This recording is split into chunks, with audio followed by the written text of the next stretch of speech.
semuanya, perkenalkan nama saya Siti Hotijah dari kelas 2B Program Studi Pendidikan Guru Sekolah Dasar di Universitas Muhammadiyah Profesor Dr. Hamka dengan NIM 2201025-237. Di sini saya akan bercerita sebuah dongeng yang berjudul Petani dan Angsa yang Bertelur Emas.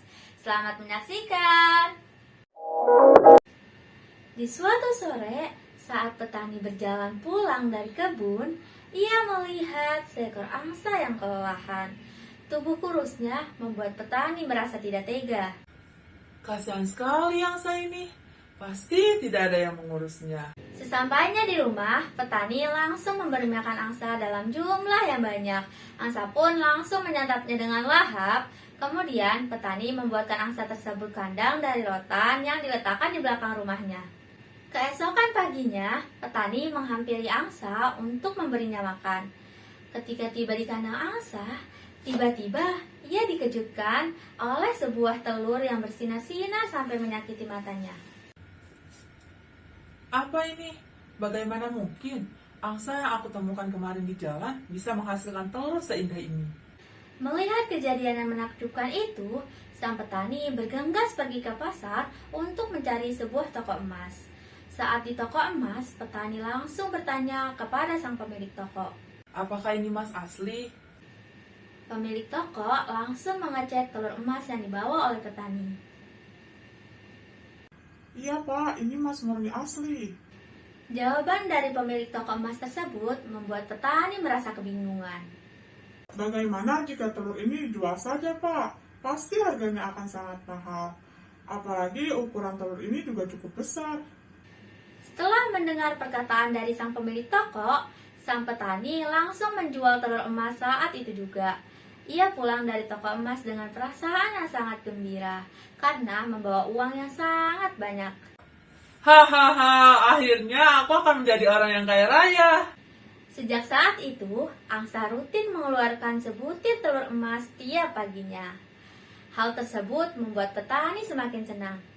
Kini ia bisa mendapatkan uang tanpa perlu bekerja.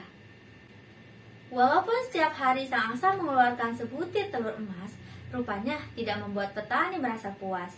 Ia ingin mendapatkan telur emas lebih banyak setiap harinya. Seandainya saja angsa ini bisa mengeluarkan lebih dari 1 telur emas per hari, pasti aku akan semakin kaya raya. Kira-kira apa yang harus aku lakukan? Lalu muncul sebuah ide di dalam pikiran petani. Mungkin lebih baik aku menyembelihnya dan mengambil semua emas yang ada di dalam perutnya. Tanpa berpikir panjang dan menunggu waktu lama, sang petani langsung mengeluarkan angsa dari kandang dan menyembelihnya. Setelah itu, ia langsung memotong perut angsa. Tapi tiba-tiba, ia sangat terkejut ketika tidak menemukan 1 telur emas yang ada di dalam tubuh angsa. Sang angsa kini telah mati. Lalu petani langsung terdiam dan menyesali akan perbuatannya.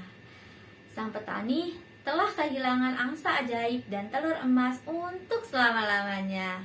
Nah teman-teman, pesan moral yang dapat kita ambil dari cerita dongeng petani dan angsa bertelur emas adalah kita sebagai manusia harus selalu bersyukur dengan apa yang kita miliki. Dan jangan serakah ya untuk mendapatkan semuanya, karena hanya akan merugikan diri sendiri. Terima kasih teman-teman, semoga kalian suka ya. Sampai jumpa lagi. Wassalamualaikum warahmatullahi wabarakatuh.